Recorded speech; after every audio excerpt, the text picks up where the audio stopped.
Rightio, so a lot of people are looking at this head and shoulders pattern that's been forming here, which is, it's looking pretty good. It looks like it could play out potentially. We have kind of been stuck in a range now with that last green candle sort of out of nowhere. Wasn't expecting that. I was kind of looking for a bigger drop, or a small retrace with a bigger drop back down to this level here. What was that, about 7.2-ish? But yeah, we got a green candle out of nowhere. So that sort of fumbled that play out a little bit. In my opinion, it's still bearish and technically in a downtrend. We still have lower highs and lower lows. Technically, if you're gonna look at this as a swing high and that as another swing high, yeah, technically we are still potentially just a little bit higher than the last high, but it's very, very minimal. I'd be looking at that as a full rounded swing here. So yeah, there's still potential that it's going to drop a little bit lower.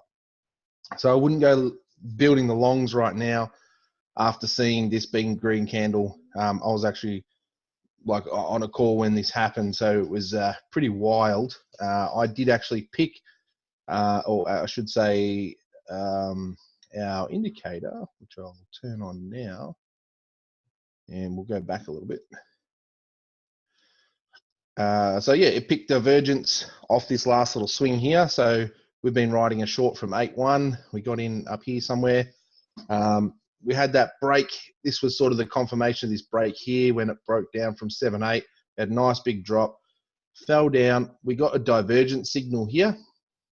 And then I was out on that retest. I was started off with a low leverage short and then increased the leverage as it took play and moved my stop into take profit zone, and was kind of wanting to ride this down to my, ideal target, at least around the 7,000 mark.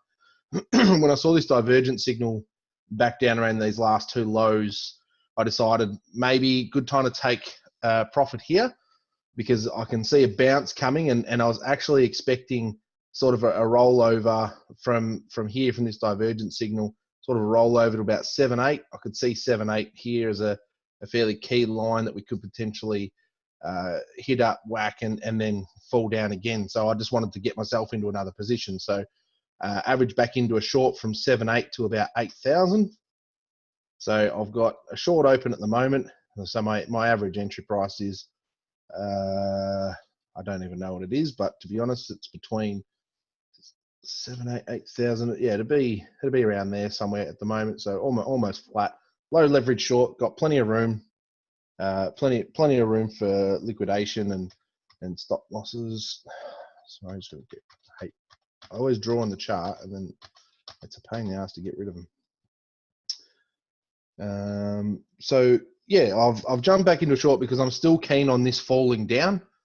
That was a little bit, it's thrown me into what I would probably consider an indecision right now.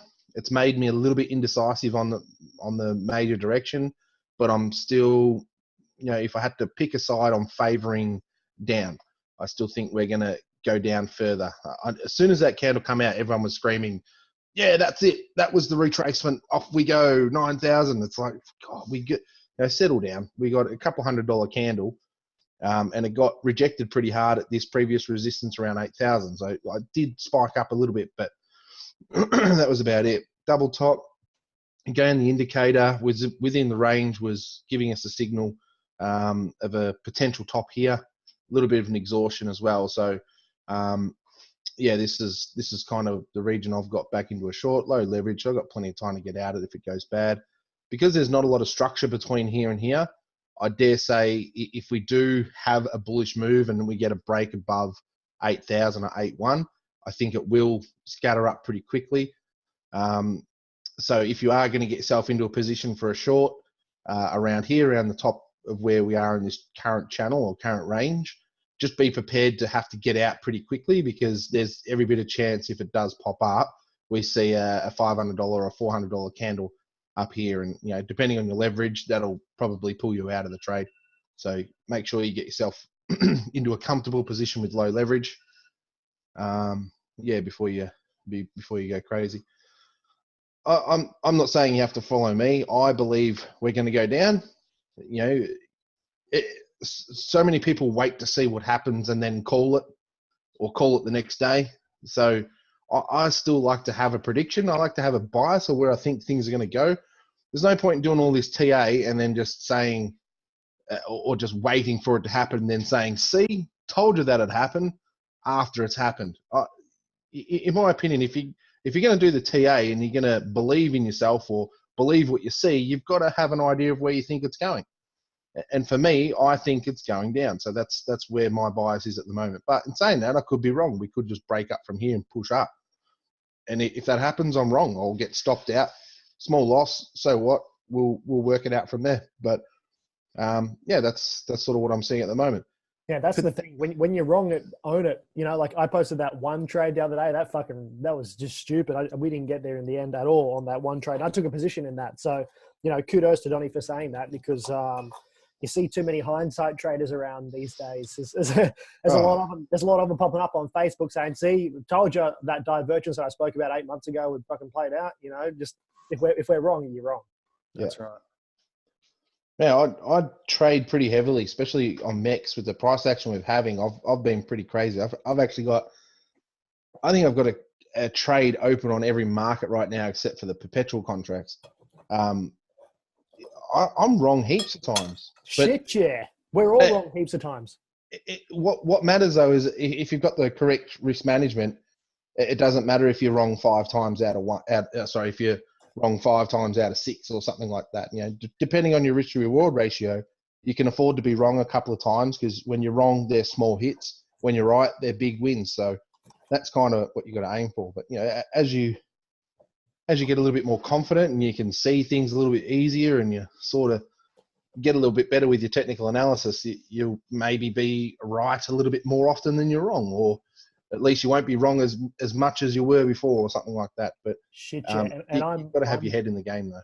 Exactly right. And you know, that's why when we talk about position sizing, when you only just play with small amounts, if you lose 5 or 10%, it might only be $20 or $30 or whatever it is. You know, $30 is not small, I suppose, but it is quite small in the scheme of things. So I'm far more comfortable losing a number of small positions in order to grow my confidence to get me to a point where I can start playing with larger positions, because many beginner traders, as we know, will just jump in with their entire stack, or they'll hold something on the way down without A, dollar cost averaging, or B, just hoping that it will come back up again. And that's where you lose a lot of your stack. So if you're only playing with a bit of cash, you know, don't, we all do it. We think that crypto is this get rich scheme, and you know, we come in with the idea that we're going to retire and turn this into a full-time job. And like what we've said so many times, this is a means to build wealth, but it takes a long time. It's like any skill, or like being a bodybuilder or in the gym. You don't just go in and do one session and get ripped. It's about time and learning and refining and building a strategy that works for you. And that's why we're doing this masterclass this month. But yeah, just play small for a long time if you have to. The market's not going anywhere. Yeah, to give you an idea, my trades on MEX aren't significantly large at all. They're very frequent. But when I lose a trade, I'm losing like anywhere from $10 to $30 on a trade. That's about it. That's as much as I'm happy to lose. But when I win, I'm winning anywhere from $50 to $100. Yeah. So, but you know, I'll do 12, 13 trades on a weekend. You know, like I'll trade pretty heavily. Well, that short, I think, is just starting to trickle in now. So yeah, you don't have to bet big. You don't have to put 1 BTC or half a BTC into the pot. Use the risk to reward calculator I've built. Trade with your position size, and you should be sweet. Your losses should be anyway, you know, depending on how much money you're playing with. If you've got a $20,000 trading account, or you know, I kind of don't recommend you have a $20,000 BitMEX account, but if that's what your trading account is, then you know, you might be happy to risk $100 every trade, as in potentially lose $100 every trade. That's fine. But for me, I don't really want to lose $100 on every trade. That's too much for me.